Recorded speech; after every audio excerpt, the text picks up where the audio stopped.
show we have ever held with nearly twice as many dogs benched as last year. Refreshments are being served at the marquee at the west end of the ground. Griffons ready in ring number 2. Next event, number 729. Collies bred by exhibitors. Have your dogs ready. Quiet, please, during the judging. Attention, please. Judging in ring 1. Event number 728. Scottish Terriers, American bred dogs. Great Danes in ring number 2. Great Scots in ring number 1. This is number 292, Captain McTavish, shown by the owner, the well-known fancier, Mr. Philo Vance, whose kennel comprises some of the finest campaigners in America. That's fine, I'll smile, please. Cup to your right. That's great. Sorry, boys, but these are not trophies. Hold it. Hold it right there. Thank you. Thank you so much. And if we go now? I can stand one dog, but this bedlam is getting on my nerves. Don't be impatient, darling. We'll have plenty of time for dinner.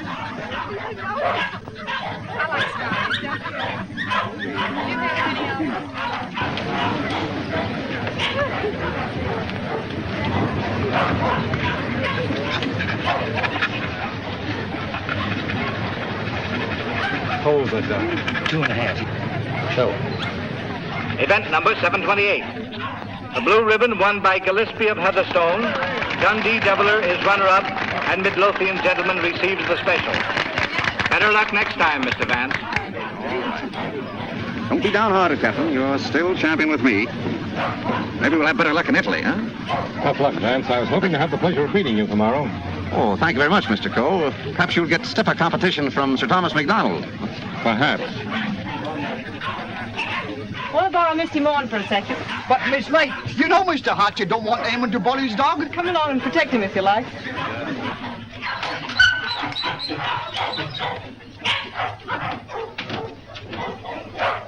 That's enough, Sir Thomas. I wouldn't take off another whiskey.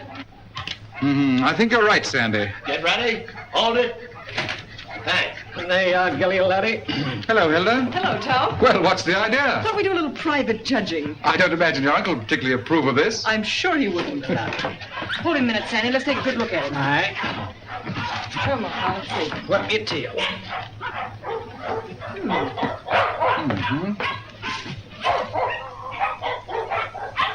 Well, what do you think?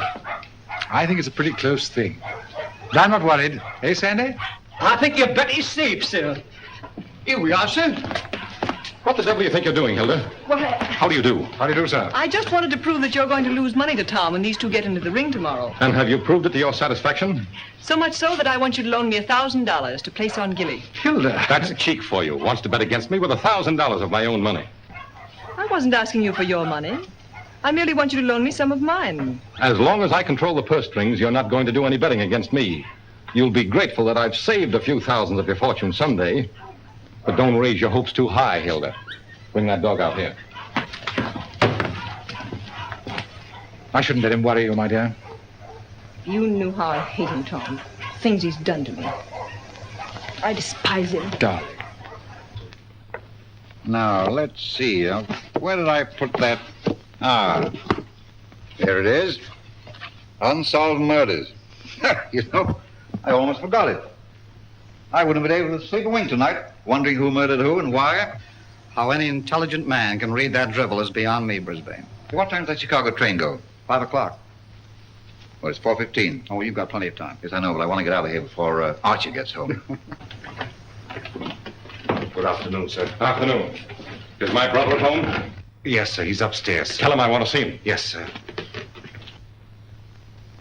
Your taxi's waiting, sir. All right, there's the bag.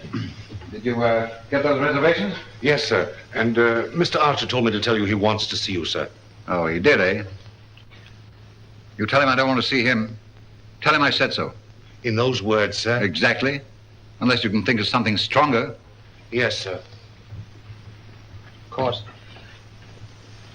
it's none of my business, Brisbane. But I wouldn't talk that way in front of Gamble. I don't trust him. I just couldn't resist it. I'd like to see the look on Archer's face when he tells him. I wouldn't. How the deuce can you stand it here? Why, there wouldn't be enough money in the world to compensate me for being Archer Cole's secretary. Oh, he's not as bad as all that. Say, you better be getting along. There's such a thing as carrying loyalty too far. Don't forget, I overheard a few of his choice remarks to you when you dared to suggest that you were in love with Hilda and wanted to marry her. I'm afraid you're taking Archer a little too seriously, old man. Did you deliver my message? I thought it best to wait till you were safely away, sir. Do you mind dropping me off? I have an engagement with Hilda for dinner. Come ahead, come ahead.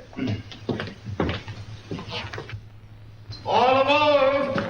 Albany Express, Stanford, Bridgeport, New London, New Haven, Westerly, Providence, Boston.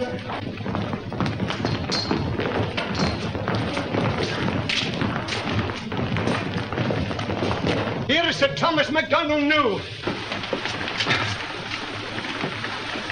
What's the matter, Sandy? Something terrible's happened, sir. Gilly's gone. What? And I cannot find him. They've taken him off the bench, sir. Well, he couldn't have got loose.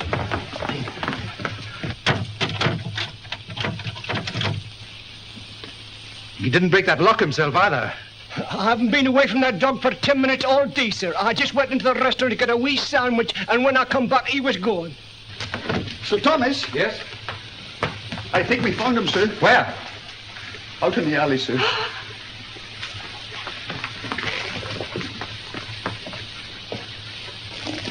This way, sir. Gilly. He's dead.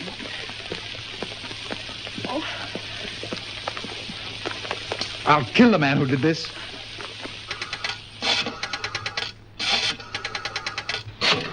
Listen, Tom, you mustn't do anything until you're sure, please. I've got my own ideas. Oh, I know Uncle Archer's mean and cruel, but I can't believe he'd do a thing like this.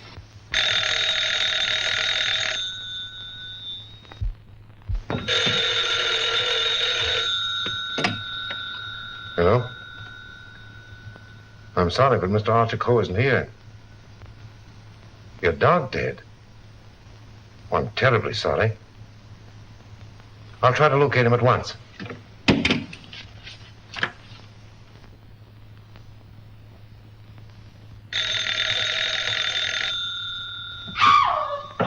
Go away from me, you. Get out of here. Get out. I suspected it when I saw you together this afternoon. You're nothing but a two-timing... Get out of my apartment. Get out. From now on, it is your apartment. All yours. I'm getting out for good.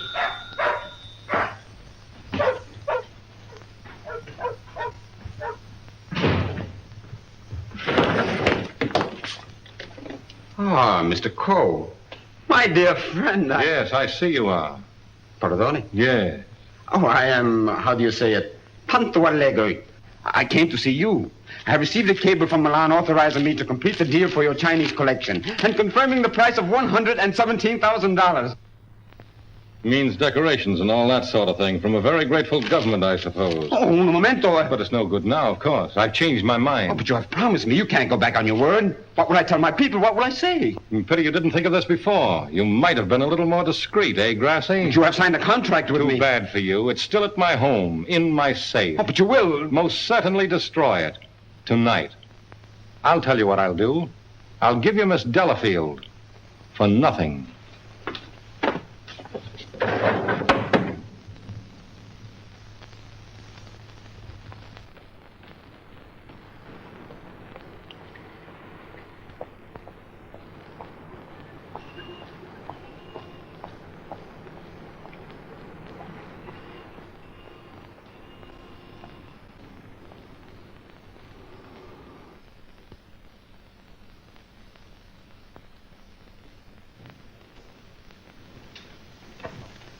Hey, Liang. At it again, eh? I was led to believe that the cook's place is in the kitchen. The next time I shall... I have been expecting my dismissal, Mr. Cole. We have served our purpose, these priceless treasures and I. I overheard Mr. Reed saying you were preparing to sell this whole collection. You've been listening at the keyhole, have you? You cannot sell them, Mr. Cole. Do you think I would have dishonored my ancestors, perjured my soul, cheated my own countrymen to acquire these for you? Had I not believed that you would reverence them as I do? That's the worst of your race, a pack of mawkish sentimentalists about your ancestors. I don't need you tonight. Go on, get out. I would suggest you consider most carefully before you sell.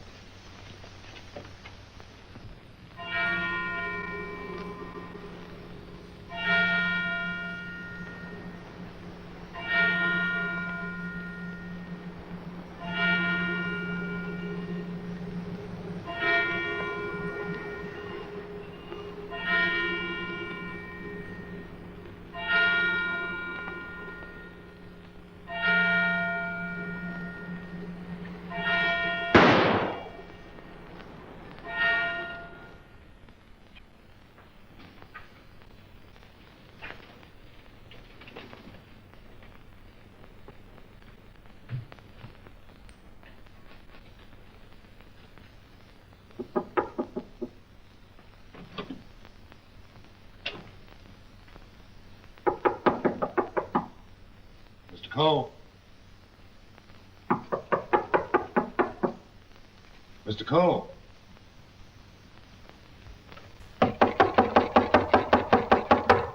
Breakfast, Mr. Cole. Breakfast.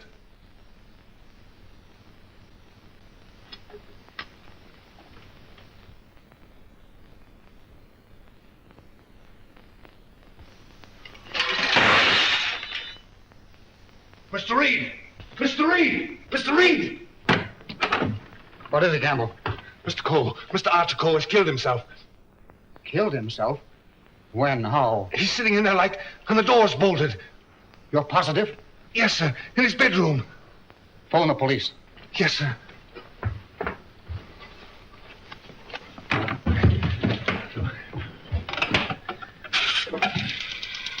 Hello? Give me police headquarters, quick. Homicide, Sergeant Miller speaking. Wait a minute. I don't get you. Take it easy. All right, then I get worse. Suicide. Suicide? Wait a minute. You're not going to run out on this hand. Yep. Who? Archer Cole, 98 East 71st Street. Okay, I got you. Is that it, Sergeant? Yeah. Well, goodbye, Ernest. Sergeant Heath to you, Cub. Kick in on that 6 bits. Oh, relax, will you? Okay. This is your case, Sergeant. You better get the boys out. 98 71st Street? That's right. All right. Come on, Snip. Tell Dr. Amos to hurry right out to 98 East 71st Street. Did you say east, Sergeant? East, yes. I got it. Daily Mail? Give me city desk. Calling car 18, car 18. Oh, times? Charlie Adler. 98 East 71st Street. Last night, Archer Cole committed suicide. Proceed immediately and call your station for instruction.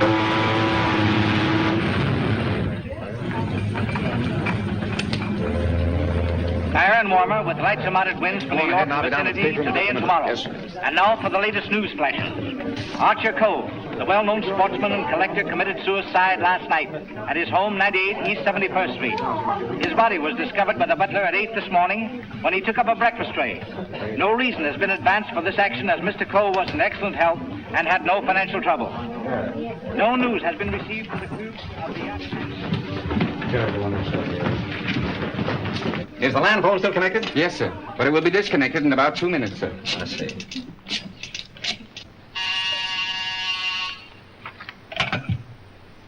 Hello? Hello, Markham. Hello, Vance. I thought you were on your way to Italy. I am. Well, I say, Markham, I just heard about Archer Cole. Yes. Too bad he had to bump himself off like that. That's why I called you. Are you sure that he did bump himself off? Well, his butler tells us he's sitting in a locked room with a revolver in his hand and a bullet in his head. I don't know what else you'd call him. I don't want to butt into your affairs, but aren't you a bit hasty in jumping to that conclusion? Hasty? Why? Well, if you knew Archer Cole, you would know that suicide is almost a psychological impossibility for him. Psychological bosh. 2 and 2 make 4, don't they? But how do you know you have 2 and 2? Just let me point out to you. Oh, point out the Statue of Liberty. Say, Vance. Hello? Hello? The land phone has been disconnected, sir. Oh.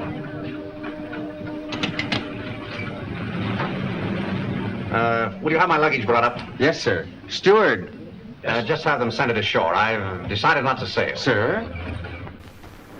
Vance, you've been right about a lot of cases in the past, but I can't help smiling at you getting off that boat and giving up a swell trip all because of a hunch. Well, as a matter of fact, Markham, it was more than a hunch. Huh? It just so happens that I talked with Archer Coe only yesterday. What? Where? The Long Island Kennel Club. You know, I can't conceive of a man on the verge of suicide being very deeply concerned over winning a championship at a dog show, can you? No. What do you mean? Simply this. As late as yesterday afternoon, Archer Coe was looking forward with the keenest anticipation to winning a blue ribbon from Sir Thomas MacDonald today. Sir Thomas MacDonald. Say, wasn't it his dog that was found dead last night? Right. And Archer Coe found dead this morning. You suppose there might be some connection there? I don't know. But if someone were to try to kill Captain McTavish, I'd probably turn murderer myself, wouldn't I, Captain?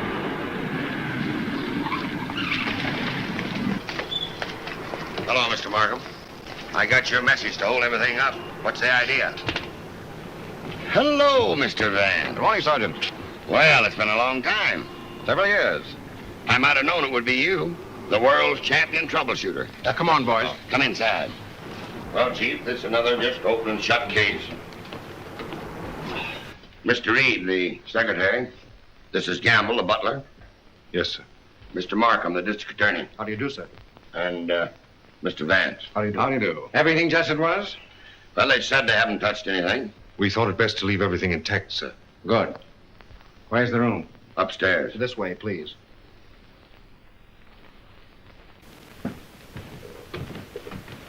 You've been in Mr. Coe's service long?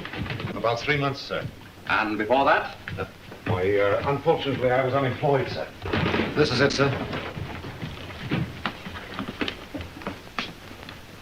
Yep, he's there, all right. Just like I told the police on the phone. I tried the door, found it locked, looked through the keyhole, and there he was, dead. I think this is a job for you, Sergeant. Certainly, Mr. Vance.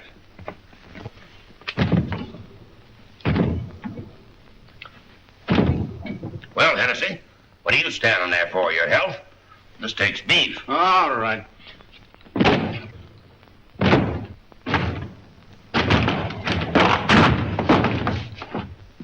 Congratulations, Sergeant. What is this, a bedroom or a museum? More junk here than a Chinese josh house.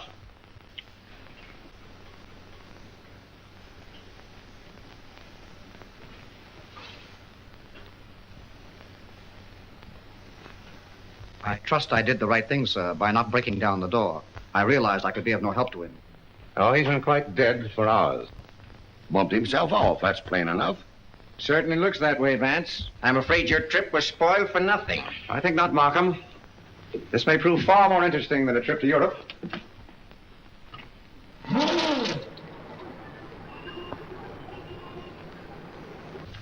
You carry a gun? No, sir. You? Yes, sir, but only at night for the protection of the household. Is that it? Why, Come on. No, that was Mr. Archer's. But he always kept it in a desk drawer downstairs. I saw it yesterday morning as I was putting away some papers. Oh, you did, eh? Did Mr. Coe generally keep his windows locked? Why, no, sir. As a matter of fact, he was a great believer in fresh air. Ah, indeed.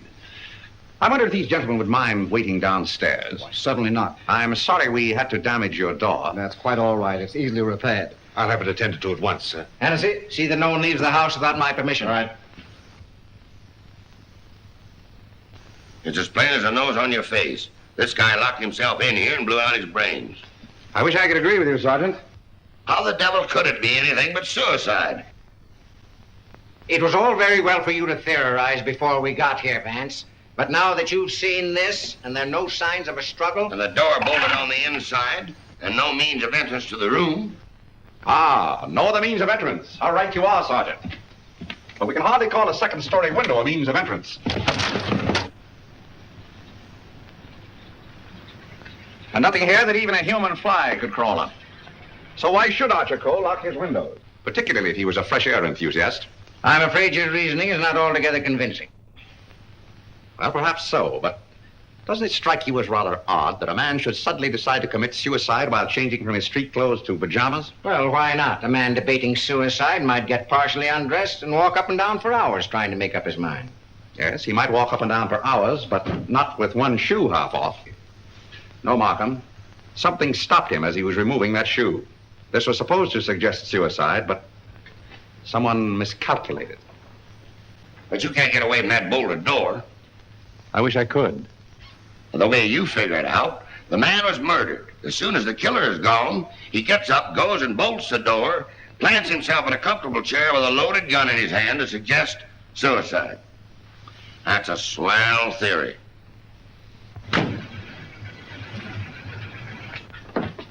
Hello, Gamble. What is this? What's happened? Something terrible has happened, Miss Lake. Hilda. What is it, Raymond? What is it? It's your Uncle Archer, Hilda. He killed himself last night. Where? They're upstairs.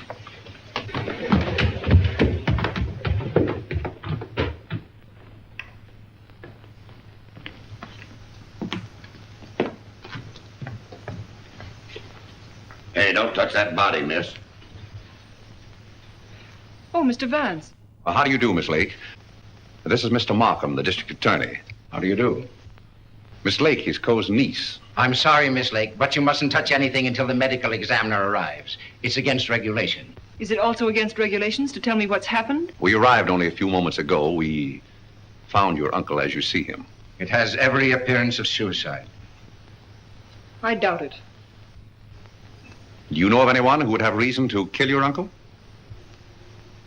Yes, I had for one. Why, Miss Lake? Because he stood in the way of everything I wanted. He made my life miserable because he held the purse strings. And because he was jealous of every man who came near me. I was afraid of him. Oh, the horrible nights I've spent in this house. Are we to accept your comments as a confession of murder, Miss Lake? Look here, Markham, that's ridiculous. Please, Raymond. I think I can handle this situation myself. When we found your uncle, Miss Lake, the door was bolted from the inside. Bolted inside? Oh. Maybe he did shoot himself. Can't you make up your mind? Do you know of anyone else who felt as you do about your uncle? Practically everyone he came in contact with. He was ruthless. He wanted his own way in everything. I imagine there are plenty of Chinese who will be glad to know that his collecting days are over. Ask our cook. I shall. Can you think of anyone else? Well, Uncle Brisbane shared my feelings toward him, I'm sure. Where is this Brisbane guy? Maybe he decided to do something about it. That's impossible. He's on his way to Chicago. He left on the 5 o'clock train yesterday afternoon. He'd be just about getting there by now. Well, you'd probably like to wire him, wouldn't you? Why, yes, of course. Is that all? For the present, yes.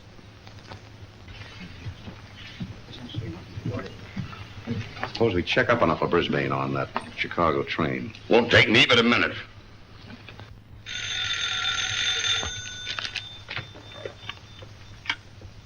Hello? Come on, Simpkin. Get your feet off the boss's desk and jump down to Grand Central.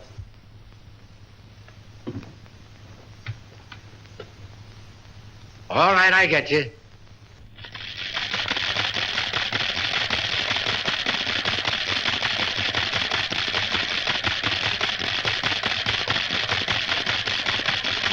Yes, Mr. Heath. Langham Hotel, Chicago? Yes, sir. I'll rush the call. Hold the while, please. Oh, yes, Mr. Heath. We're expecting Mr. Brisbane Cole this morning. Oh, yes, he wired for a reservation last night. Thank you. Goodbye. Yep. He took the 5 o'clock train, all right. Good. You know, there's a few things I'd like to find out about this girl, Hilda Lake. Why are you always trying to check up on me? I'm not trying to check up on you, Hilda. I want to help you. Well, you know how I feel about you. You know that I love you. But lately you seem to have changed. Every time I want to speak to you about marriage, you evade me. What's on your mind? Oh, nothing, nothing. Raymond, I never said I'd marry you. But I thought that now that I could take you away from here. You might as well know now as later. When all of this is cleared up, I'm going to marry Tom McDonald. Oh. Oh, try to understand, Raymond. I'm sorry. Oh, don't tell me. Come on, don't try to kid us. Quiet. Oh, suicide, my eye, with the DA himself and Vance on the job? It's suicide, and that's that. Oh, come on, have a cigar. It's still suicide. Hey, wait a minute. Are you a reporter? No, I'm Sir Thomas McDonald. I'd like to talk to the officer in charge here. Oh, come on inside. Tom! Why didn't you stay away from here? And leave you to face this thing alone? But you promised me last night you wouldn't come here. Won't you go, please? I can bluff it through. I don't want the police asking you questions. I know all the answers. Oh, but please go for my sake. Let's forget about it, shall we? It's too late now in any case. The police are guarding every entrance. Wait a moment. You can cross through that yard and get to your apartment. No one will see you. Take the first boat to England and I'll join you as soon as I can. Watch out for those newspaper men, Sir Thomas. They're even deadlier than the police. I had no intention of leaving. Ah, good. Oh, by the way, I was sorry to hear about the death of your dog last night. Oh, thanks. You didn't by any chance discuss it with Archer Cole, did you? No.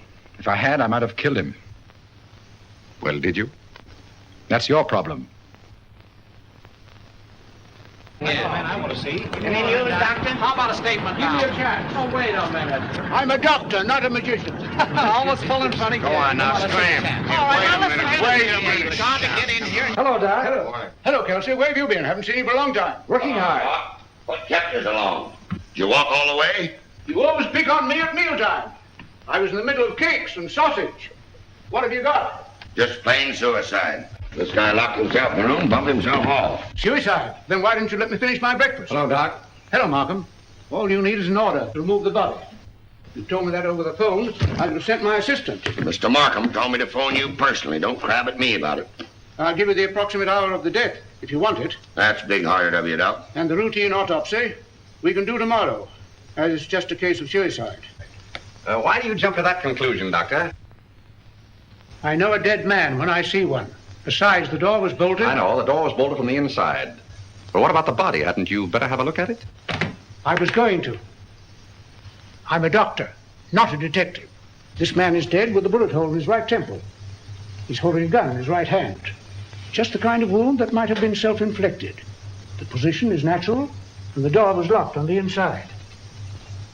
Well, let me see. That's strange. Did you find something to disturb you, Doctor? Plenty. There's blood in his mouth, and he's got a skull fracture from some club-like instrument. Now, what about the bullet wound in his temple? There's no blood there. That's so. Gentlemen, when that bullet entered this man's head, he had been dead for hours. Can you place the time of his death? I'd say from 8 to 12 hours ago. Would you say that the revolver was placed in his hand before rigor mortis set in? Yeah. Did he die from the effects of the blow on the head? No. Probably rendered him unconscious for a while, but that wouldn't have killed him. Not powerful enough. The blow didn't kill him, the bullet didn't kill him, and yet he's dead. Suppose we try to find out just what did kill him. Glad you thought of that, Mr. Vance. It's not a bad idea. Perhaps I'd better take another look. All right, boy. Let's pick up these clues before they get mussed up here. Hey, just a minute, Doc, please. Ready? Give me a hand, Sergeant. Help me lift the body over to bed. Where do you want to put it? All right, boys, the rigor routine. Let's get this body over on the bed. Around the handles, around the body. Get that. We need to fly. All right, she's get all. Bring a little black powder. Hey, here they come, boys. That's it. All right. Lift him easy. Easy. Very good. There he is. Now then, all right, just a little more that way. All right, That's there for you, Doc. That's it. There couldn't have been much of a struggle. His hair isn't even mussed. Maybe somebody slugged him and then combed his hair. By George! Now I've got it. Stabbed below the left shoulder blade, near the spine. There's no external bleeding. Internal hemorrhage, huh? That's it. What do you think of the suicide theory now, Sergeant? Well, it's slightly complicated for him to shot, slugged, and stabbed himself, particularly in the back. Yeah, it's very complicated. Oh, Markham. Yes. You see, there's no hole in the back of his pajama jacket. So he couldn't have been wearing that when he was stabbed. Forget this. There's a hole in the back of his coat and another in his waistcoat, blood-stained. He must have been fully dressed when he was attacked. That's me out. I finished. I suppose you'll want a quick autopsy. Yes. Get that body down to the morgue as soon as possible. Good day, gentlemen. Good day. Hey, Doc. Yes? Do you think there's any possible chance of that being suicide? What? All right. Just a fair question, big boy. Go on home and get your hotcakes and sausage. You need the strength. Tennessee. Yeah. Hurry up to that dead wagon. Right. Any report on that wire? Not yet, Sarge.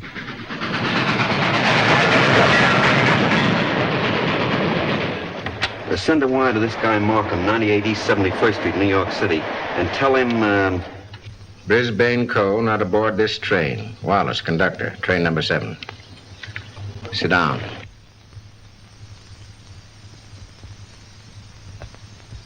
What time did Brisbane Co. leave for Chicago? In time to catch the 5 o'clock train, sir. How do you know he caught the 5 o'clock train? I phoned for the reservation, brought him his walking stick and overcoat, and put his bag in the taxi. Ah. Did you remain in the house all evening? Why, no, sir. I went out about 6:30. It was a servant's night off. Everyone was out to dinner. Did you notice anything unusual in Mr. Brisbane's manner when he left? Oh, now that you mention it, he was distracted and very irritable. You say you gave him his stick? Yes, sir. What kind of stick? His favorite, an ivory-handled one. He never went anywhere without it, sir.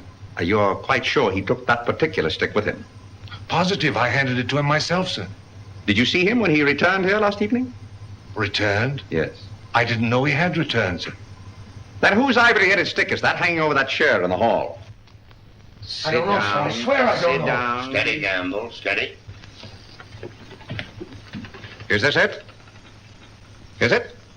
Yes, sir. I can't understand it. I suppose you saw nothing of his bag. Why, no, sir. Well, if he brought his cane back here, what did he do with his bag? Ah, very good, Sergeant. That's just the point. He undoubtedly left it somewhere. But where? I should think the most logical place would be the check room at the Grand Central Station. What kind of a bag was it? Just an ordinary pigskin bag, sir, with his initials BC on it. Is that it? Yeah, that looks like it. There's your police department receipt. What time was this check? 4:45. Thanks, pal. Okay. Well, here it is. Put it here. Did you examine the contents? No, I brought it right up here. I'll open it. Did you find out what time this was checked? Yeah. There you are. 4:45. He must have gone direct from the house to the station. Did the attendant remember who left this? No, he said there were so many of them that most of the time he didn't even notice the people. Well, there's shaving kit, shirts, underwear, socks, collars, slippers. Nothing in there that a man wouldn't ordinarily take with him on a short trip. Except this, perhaps. Unsolved Murders. That's a swell book to take to Chicago. That's rather odd, isn't it? Yes, more than that. Gentlemen, the mist is beginning to rise. I think I know at least a part of what happened here last night. How about this? Let's say that Brisbane Co. started for Chicago on a night when he knew that no one but Archer would be at home. He missed his train purposely, checked his bag at the station, and returned here to kill his brother. To make a perfect alibi, he planned to take a later train to Chicago. But something stopped him. And something stopped Archer Co. before he could remove his shoes last night. You see what I mean? Those shoes of Archer's, that bag of Brisbane's, his stick hanging there in the hall, it shouldn't have been there. Say, just a minute. Oh, Gamble. Where did Mr. Brisbane usually put his hat and overcoat when he came in? He always hung them in the closet, sir. Which closet? This one.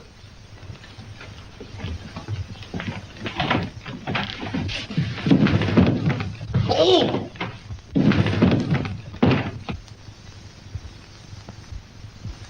Mr. Brisbane. Well, Mr. Vance, where are we now? I should say somewhere in the middle of the Gobi Desert.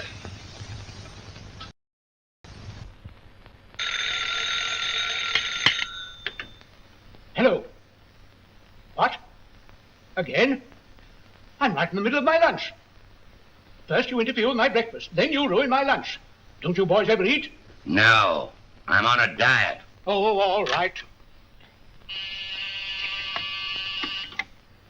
Hello. All right, I'll attend to that later. Get me the wagon and the fingerprint gang.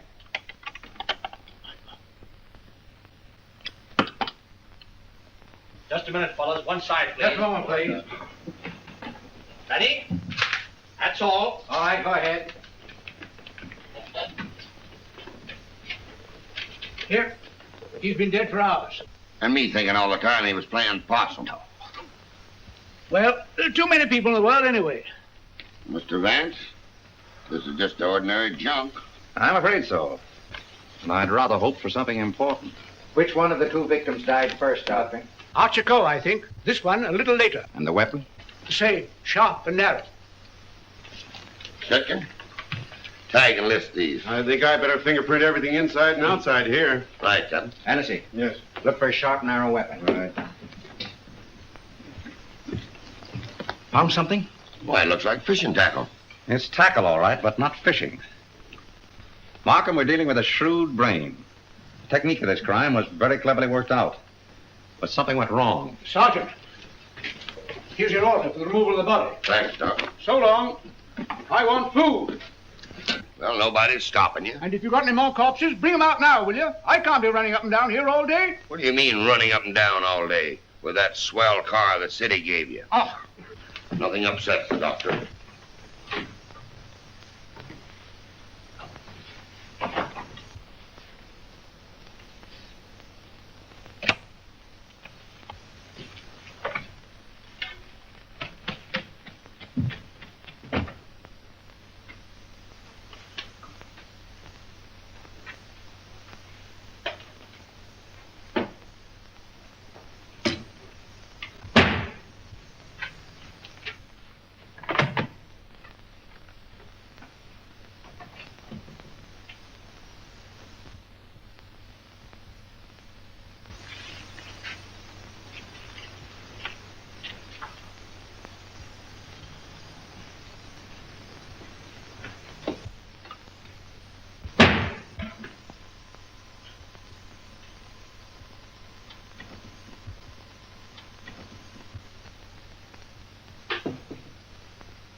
Hiya, Captain.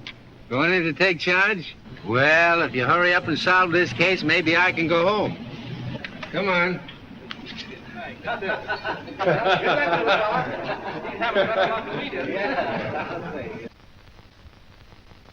can handle everything if I don't get too much interference. Oh, Markham. Yeah? You're just in time for a demonstration. I think I can show you how Brisbane Coe used this fishing tackle. He started for Chicago and merely to provide an alibi. He had other plans in this room. Watch this. Notice the bent pin which is hooked on the bolt handle? This is attached to the string I am now pulling through the keyhole. If you follow the string, you will see that it passes around a pin in the wall. This acts as a pulley and is also attached to a string passing through the keyhole. You see, the bolt is now being forced into its socket. Upon my word. I now pull the first string through the keyhole, and then the second string. And with it comes the pin, leaving no evidence. Now let me in. It worked? Yes, it worked. Well, that explains that then. Very clever. It could have been done that way, but if Brisbane killed Archer Coe, who killed Brisbane and hung him in the closet? Why did he do it? That's what we want to find out, isn't it? Exactly. Yeah. Gentlemen, two persons planned the murder of Archer Coe. Two? What? But their paths crossed. Brisbane was one of them. The other? I've got it. The Chinese cook. They're full of those tricks. Forget this. Dr. DeRemus said that Coe was struck over the head with a blunt instrument. This poker would answer that description, wouldn't it? Yes, and that certainly looks like dried blood. It certainly does. But what about those short, coarse hairs? They don't look like Coe's. No. Well, Mr. Vance, why didn't you find that when you looked in there this morning? It wasn't in there this morning. Besides, it doesn't belong in this room. It belongs downstairs in the library.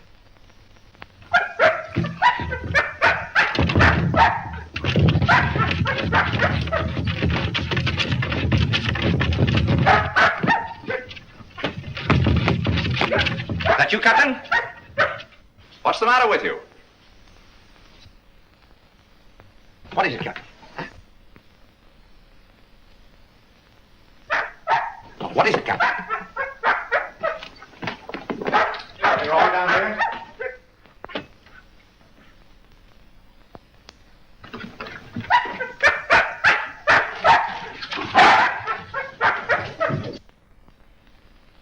Oh, good boy, Captain. This dog's been struck a nasty blow. That explains the coarse hairs on the poker. Whose dog is this? I don't know. I mean, I've often seen it in the vacant lots, sir. Just tell the truth, Gamble. Yes. Why don't you? It belongs to the lady next door, sir. Hennessy, get that fellow to a vet's as fast as you can, will you? Yes, sir.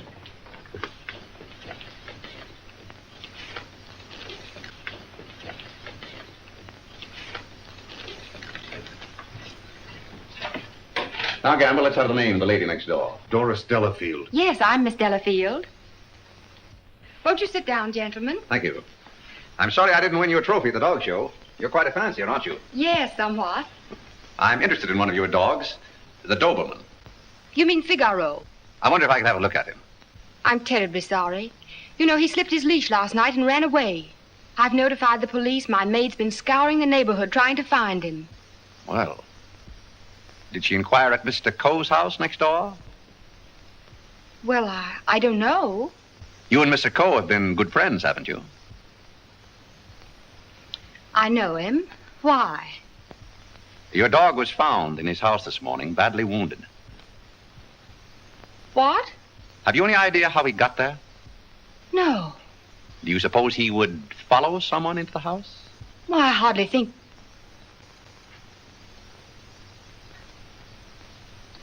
Say, what are you driving at?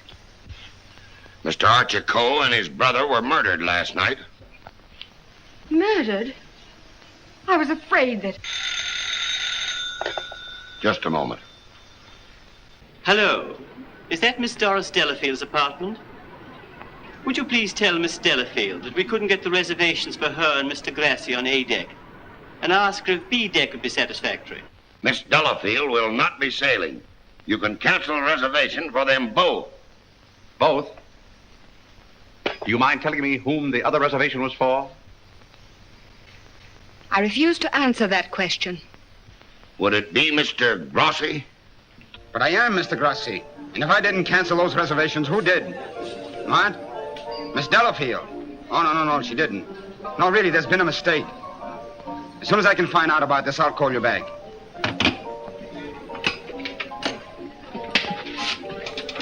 I don't think you'll find Miss Delafield at home just now.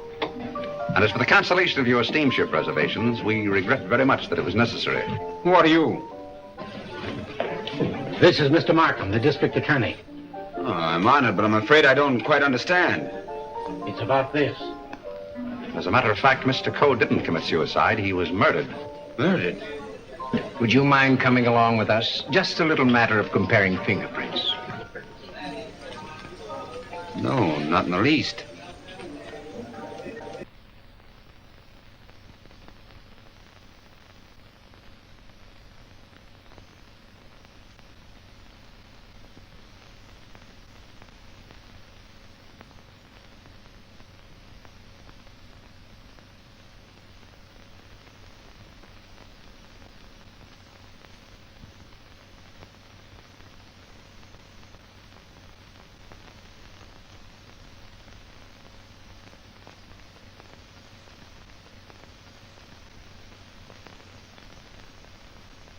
I think that's all. Found anything yet? The one taken from the doorknob is too blurred for identification, but this one is very clear. It appears to be that of Liang, the Chinese cook.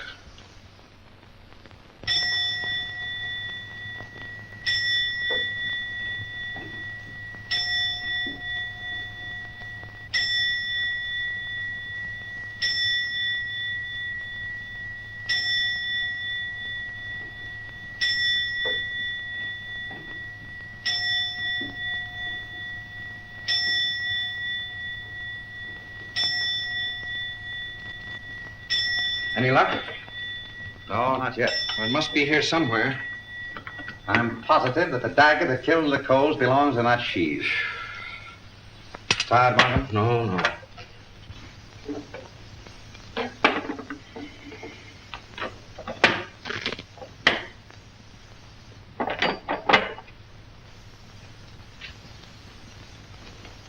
Well.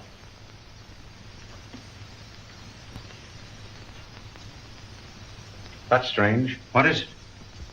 The King Ya vase is missing. It's the most valuable in the whole collection. That's all that's left of it. If I'm not mistaken, that's blood. Blood? Markham, I'm coming more and more to the belief that Archer Cole was killed in this room. That poker, this dagger sheath, now these fragments, all here. But, Vance, do you mean to tell me that the dead man walked upstairs? I'm not trying to tell you anything but the facts.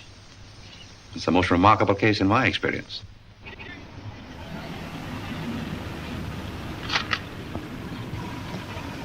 Find anything, Cap? Yes, sir. Plenty.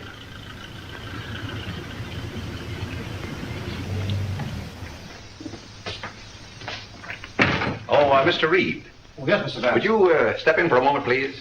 Why, certainly. Smoke? No, thanks. Did you notice that the Ting Yao was missing? Missing? Why, it was here yesterday evening. At what time? At about 6:30 or 7 o'clock. I came back to talk to Mr. Cole. About what? Well, as a matter of fact, I wanted to quit my job as his secretary. Oh, you'd been having some difficulties with him? It was rather a personal matter. I wanted his permission to marry Miss Lake.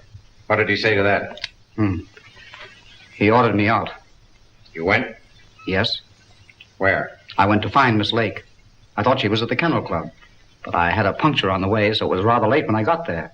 She'd already left with Sir Thomas MacDonald. Then I came home and went directly to bed. Did you hear anything or see anything when you came into the house? No. But after I'd been in bed for a while, I heard some noises downstairs. I opened the door and looked down, but it was only Liang, the Chinese cook, coming in. Was he customarily noisy in entering the house? Oh, as a matter of fact, it's the first time I ever heard him come in. Indeed. Well, I think that's all, Mr. Reed. Thank you. Thank you. If there's anything I can do to help, let me know. Quite right. Good night. Good night. I think I'd check up on that Kennel Club alibi. I will. You might have those fragments checked for fingerprints, if you will. Yes. Meanwhile, I'll do a little exploring in the kitchen.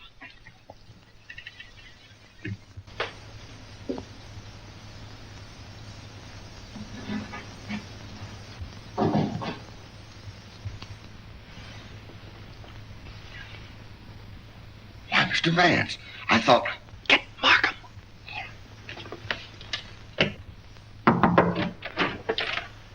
Mr. Liang, I believe. You're the cook. Me cook. You can drop the pidgin English. That isn't necessary with me. Where did you go to school? Columbia University. Ah, that's considerable education for a cook, isn't it? Mr. Cole employed me because I know a great deal about Chinese porcelain. Ah, I see. Ah, that's a very lovely piece of Ting Yao, isn't it? How did it get broken? I don't know, sir. I found the pieces in the wastebasket in the library. You want me, Vance? Oh, yes. See that, Markham?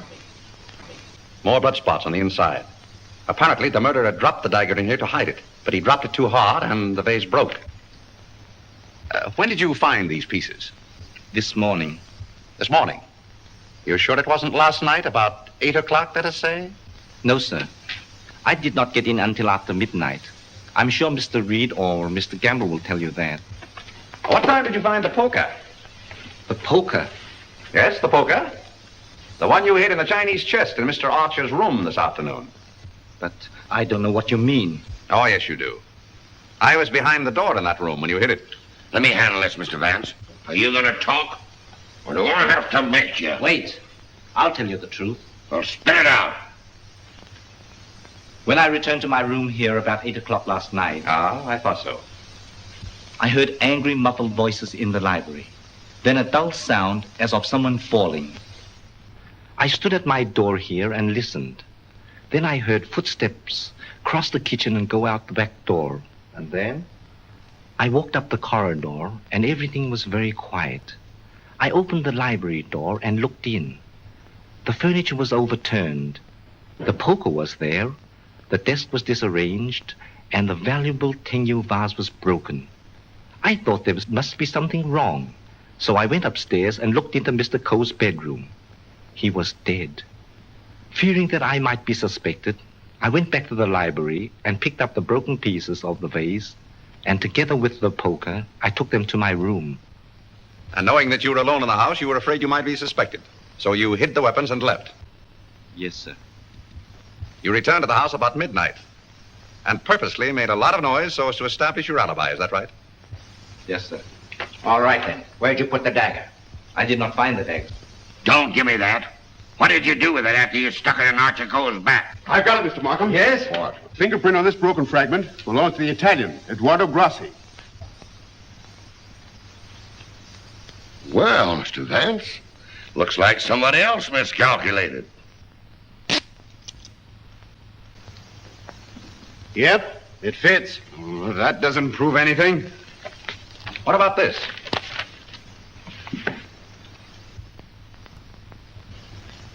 Where did you get it? It was in Archer Coe's pocket. What were you doing outside the drawing room window last night?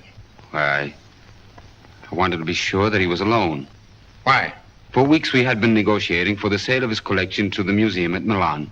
It meant everything to me. He kept raising the price, but on Monday we came to an understanding. And I cabled the museum that I had succeeded. And last night he turned me down because he saw me with Miss Delafield. Let me explain. Archer was extremely jealous of me. Well, you can't blame him for that. You went there to threaten him, didn't you? Which I had every right to do. I told him I would use any means to make him fulfill his contract. He laughed at me, said that he would smash every piece in his collection before he'd let me have it.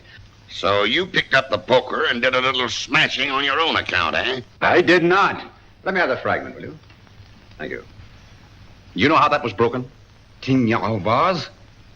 With blood stains on the inside and your fingerprint on the outside. I don't know. Sergeant, I think you better book him. Right. Thank you. Come on. Let's get out of that monkey suit. Let's get going. Come on. Don't worry, I'm not running away. You telling me?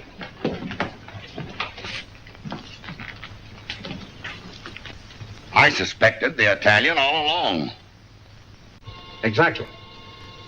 But why should Grassi also stab Brisbane? And what about the Doberman? You see, Markham, we have nearly all the pieces of the puzzle, but none of them seems to fit. Here we are. This isn't it. This is the basement. I know. Come on. I just want to see where this goes.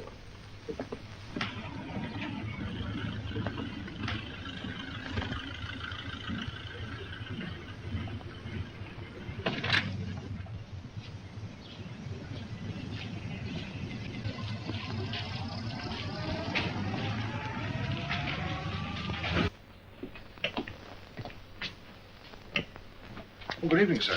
Gamble? By the way, how long have you been using that name? All my life, sir. Dubois checked Gamble's fingerprints at the Identification Bureau, and who do you think he turns out to be? Not Gamble? No. Atlantic Eddie. He used to work the boats on both sides of the ocean. Honestly, Mr. Vance, I haven't turned a trick in 5 years. Oh, that's all right, Eddie. I just wanted to let you know that we're old pals. Sir, someone slipped in the back door and went into one of the front rooms.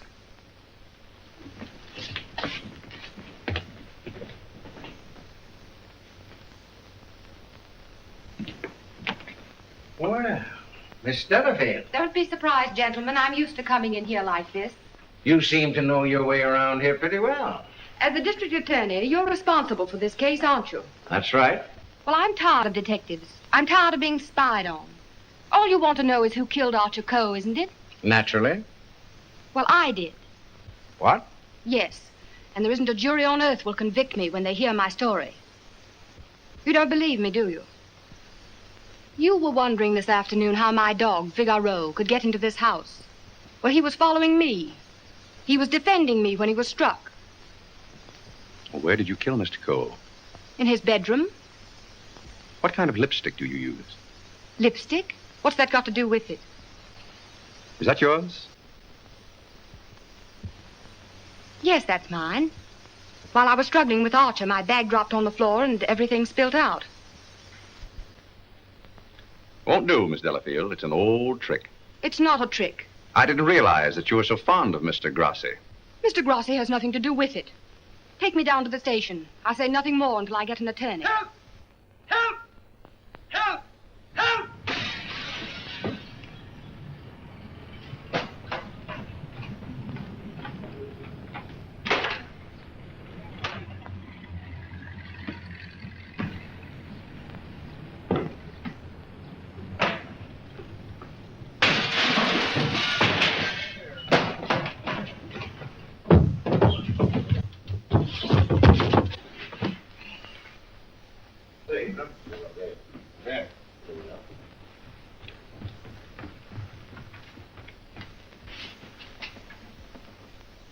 This guy's been stabbed, Hennessy.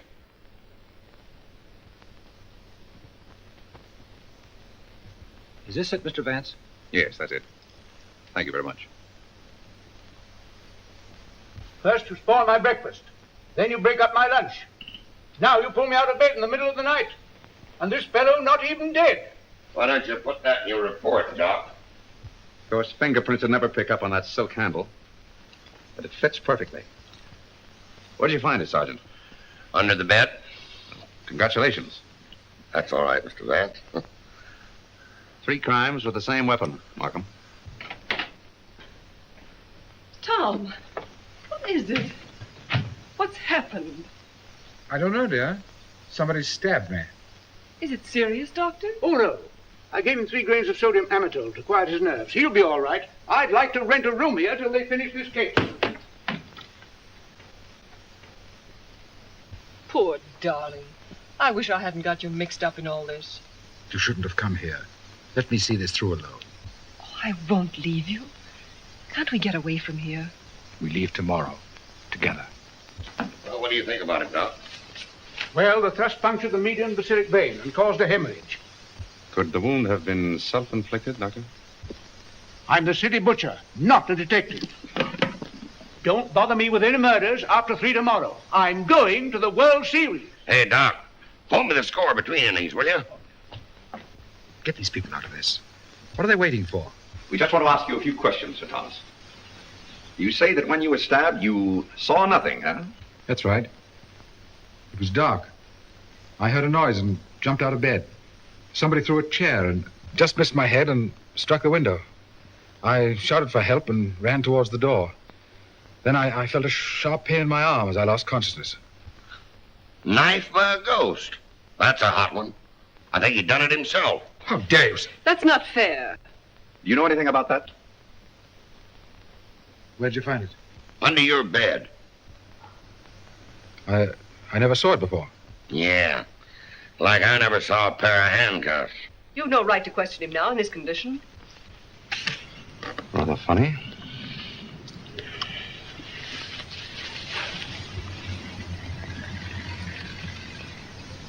You see what I see in Archer Coe's room? I have a suspicion that whoever killed the Coes came from this house. Probably from this room. Gentlemen, I think I can fit the pieces of this jigsaw puzzle together. Now, here is East 71st Street. This is the Coe house, the yard, and the apartment house next door. Now, let's have a look inside. This is McDonald's apartment. Directly opposite is the window of Archer Coe's bedroom. Underneath McDonald's apartment is the cozy little nest of Miss Delafield and her temporary guest, Mr. Grassi. This is the elevator, and here are the stairs that lead directly to the back entrance. From there, it's easy to reach the back entrance to the Coe house across the yard. Now, that's the front hall, and here's the library. On Wednesday evening, between 7:30 and 8 o'clock, Archer Coe was sitting alone in that room. Now remember, it was the servants' night off. The killer must have known this when he came in the back door. He was so intent upon what he was planning to do that he must have left the back door open, because from somewhere in that vacant lot came a dog, a Doberman Pinscher, belonging to Doris Delafield. He saw the back door standing open and went in. Meanwhile, the killer was moving along the hall toward the library, making absolutely sure that Archer Coe was alone. He knew exactly where he was going and exactly what he was going to do. He came so silently that it must have startled Archer Coe when he looked up and saw him carefully closing the doors. It is my conjecture, gentlemen, that a terrific argument took place. Archer Coe must have struck him, and as he fell back, he picked up the poker as the first weapon that came into his hand.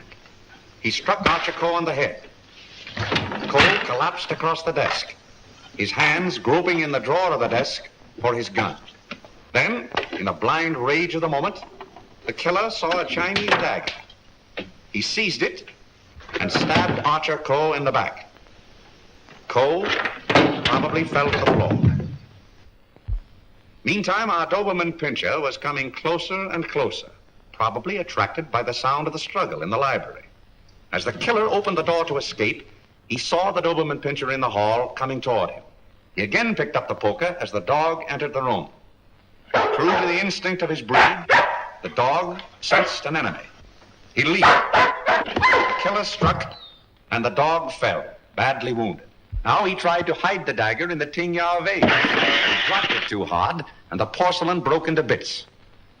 He picked up the dagger again and went out the same way he came in. Meanwhile, Coe slowly regained consciousness and pulled himself to his feet. You remember, gentlemen, that Dr. Doremus said Coe died of an internal hemorrhage. And that is the key to the whole situation. Archer Coe, already a dying man, walked upstairs. And what is even more terrible, he did not know that he had been stabbed. He went to his room and, feeling a little faint probably, he removed his coat and vest and hung them in the closet where we found them. He put on his pajama top and went to the window and raised the shade. Can you imagine the killer's emotions when, from someplace in the apartment house across the vacant lot, he looked over and saw the man he thought he had killed standing there at the window? He knew then that he had to go back and complete his job to save himself. Feeling very faint by now, Archer Coe went from the window to the chair beside his desk, where he sat down. There, he started to remove his shoes. You remember just how we found him. In the very act of removing them, before he could get one of them entirely off, he died. I don't think he ever knew what killed him. Now we come to the most awful part of the tragedy. Brisbane Coe came back to the house with a cleverly worked out plan for killing his brother. He also knew that it was the servants' night out and that he would not be disturbed. He went down the hall to the library, and from the drawer of the desk, he took Archer Coe's own revolver and put it into his pocket. Then, turning out the light on the desk, he went out of the room. He hung his stick over the chair in the hall and tiptoed up the stairs and into Archer Coe's room. He saw his brother sitting in his easy chair, apparently asleep. I can see him tiptoe across the room. And from somewhere just across the desk, he took out the revolver and with careful aim, he pulled the trigger. Meantime, the killer, believing that he had only wounded Archer Coe, came back by the same route to finish his job. Then Brisbane closed the window, lowered the shade, and returning to the body, he carefully placed the gun in Archer's hand, as though it had been suicide. Then he went to the door, and with the two pieces of string, the pins and the darning needle, he was able to bolt the door on the inside, just as I showed you. A very clever device, gentlemen. which he had discovered in the book of unsolved murders, which we found in his suitcase. Then, gentlemen, Brisbane went on down the stairs, little knowing what awaited him there.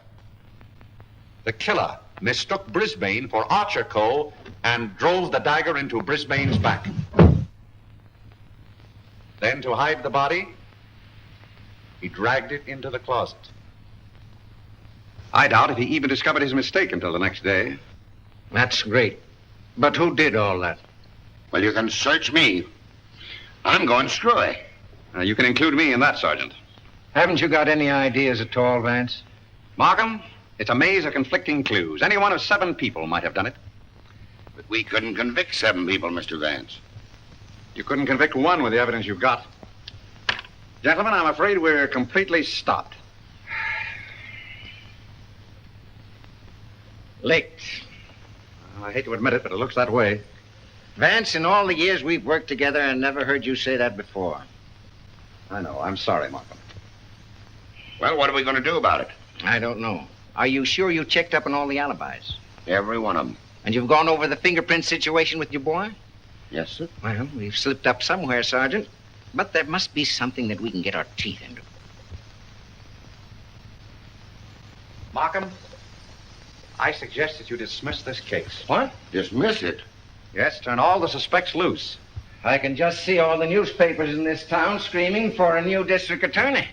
Well, we can probably cover you up all right, Mr. Markham. I've said it was suicide all along. Yes, I know. We could put that solution on it, but I hate to do it. All right, Sergeant. Go ahead. Turn him loose. Turn him loose? Yes.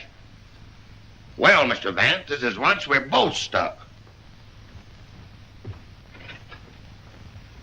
When you give up, Vance, I'm sunk. Oh, I haven't given up. I have another idea. What? If it works, I'll have your killer for you in half an hour. I'm going to arrange a little meeting with him now. What? But you let me dismiss all the suspects. Yeah, that's just what I wanted you to do.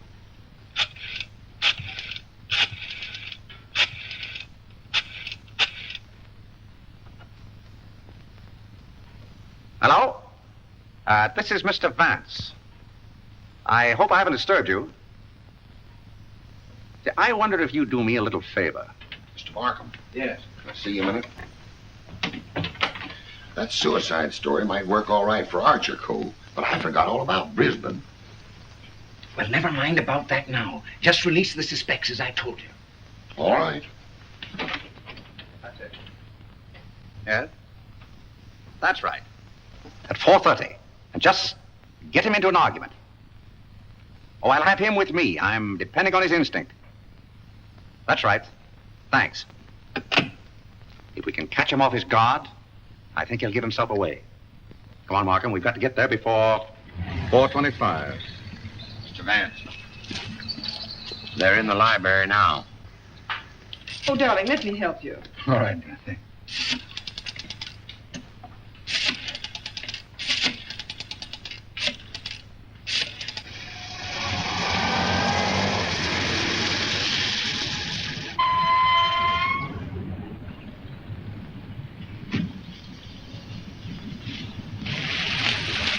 Well, it's the first time we've used bloodhounds in police work since I wore high-button shoes. And red flannel underwear? Oh, I always wear red flannel underwear. So do I. I want your bridal suite on the Coronia. They're sailing at midnight. That's right. Thank you. Sailing at midnight. Lady MacDonald. Is it the title that dazzles you so much? Or is it the fortune she'll inherit that makes her so attractive, Sir Thomas? Raymond, are you crazy? It isn't the first time a fortune has bought a title. It so happens I'm not in need of a fortune. Possibly you are. Raymond, you've no right to interfere this way. No right? Well, I'll take that right. You think you're both sailing at midnight? Well, it won't work. You're going all right, Sir Thomas, but you're going alone. Really? Yes, and you're going now, or else...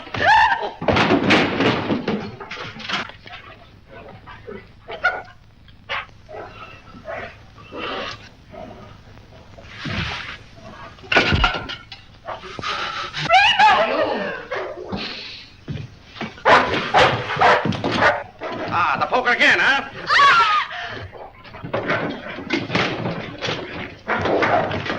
Take him off! Take him off!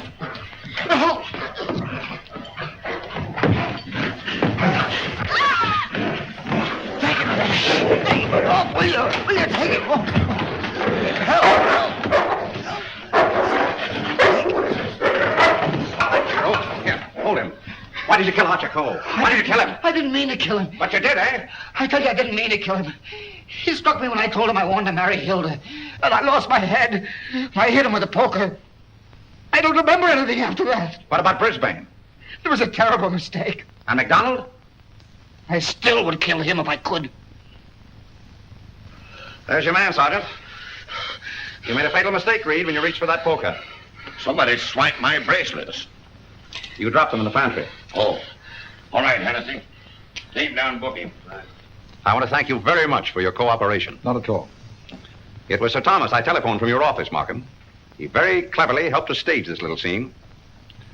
We have to thank the dog for the rest. Well, we did it again, Mr. Vance. Congratulations, Sergeant. Thank you. I'll certainly mention you in my story to the papers. Thank you. Oh, that's all right, Mr. Vance.